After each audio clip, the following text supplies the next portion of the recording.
7 de setembro, dia da independência do Brasil. Fecha os olhos e imagina a cena.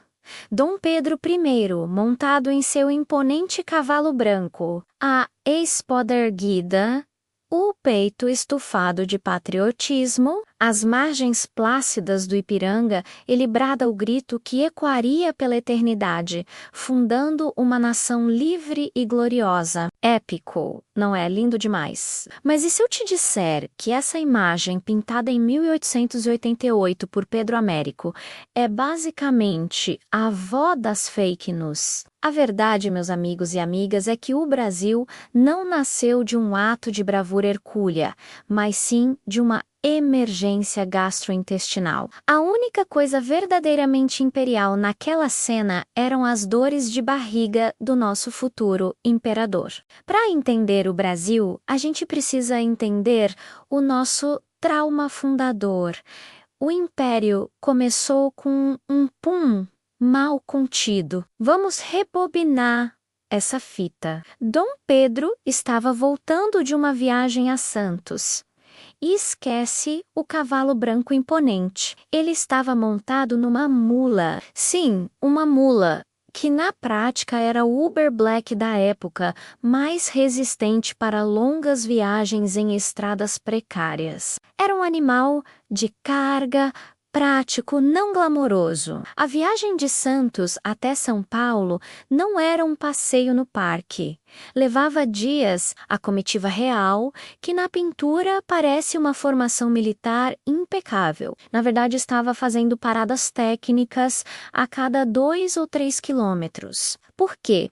Porque o príncipe regente, nosso Dom Pedro, estava sofrendo de um severo desarranjo intestinal, dizem as más línguas e os registros históricos mais sinceros, que ele tinha comido algo que não lhe caiu nada bem. Talvez um peixe não tão fresco, talvez a água. O fato é que a situação estava crítica, então o Riacho do Ipiranga não foi escolhido como um palco grandioso para a história. Ele foi, na verdade, o lugar mais tranquilo e discreto que Dom Pedro encontrou para se aliviar, imagina a cena, o futuro líder de uma nação no meio do mato, lidando com uma questão, digamos, bastante humana e urgente. E é nesse exato momento de vulnerabilidade que chegam os mensageiros esbaforidos, trazendo cartas de Portugal. Não era uma carta só, eram várias. Uma era da princesa Leopoldina, sua esposa, uma mulher inteligentíssima e estrategista, que o aconselhava a romper os laços com Portugal de uma vez por todas. Outras cartas vinham de Lisboa, com ordens diretas que basicamente anulavam o poder de Pedro e o rebaixavam a um mero administrador local, exigindo seu retorno imediato à Europa. Agora, coloque-se no lugar dele. Você está no meio do nada, passando mal, com cólicas terríveis, suando frio, e de repente chegam notícias que representam um ultimato.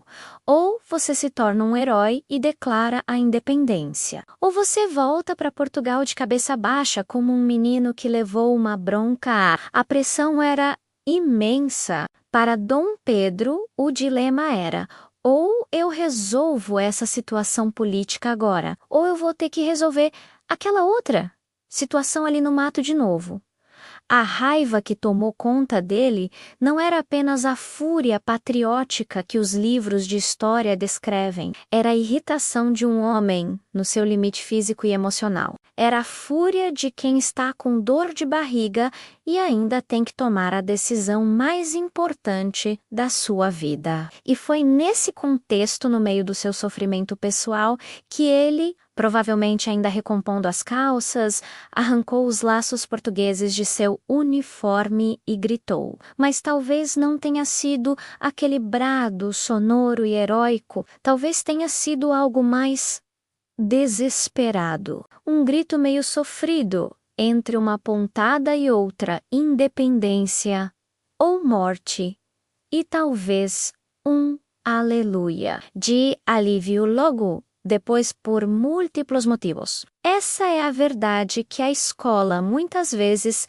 esconde por trás da pintura romântica. O Brasil é, em sua essência, filho de uma indigestão. Nossa certidão de nascimento foi assinada às pressas, num momento de aperto, e se a gente parar para pensar, isso explica muita coisa sobre nós.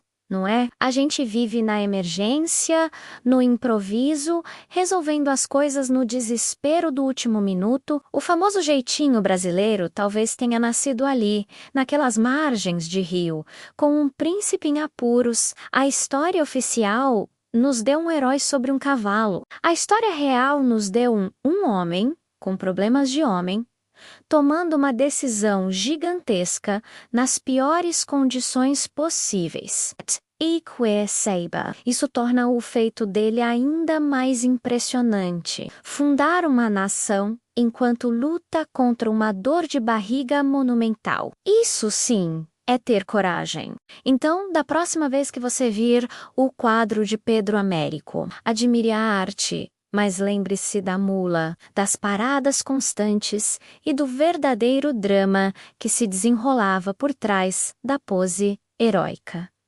O Brasil nasceu de um ato humano, terrivelmente humano, e talvez seja por isso que, apesar de todos os nossos problemas, a gente sempre dá um jeito. Muito obrigado por assistir até aqui. Se você curtiu descobrir o lado B da nossa história, não se esqueça de deixar aquele like, se inscrever no canal e ativar o sininho para não perder os próximos vídeos. E agora eu quero saber de você. Comente aqui embaixo, qual foi a decisão mais importante que você já teve que tomar num momento de aperto? Vou adorar ler as histórias de vocês. Um grande abraço e até a próxima!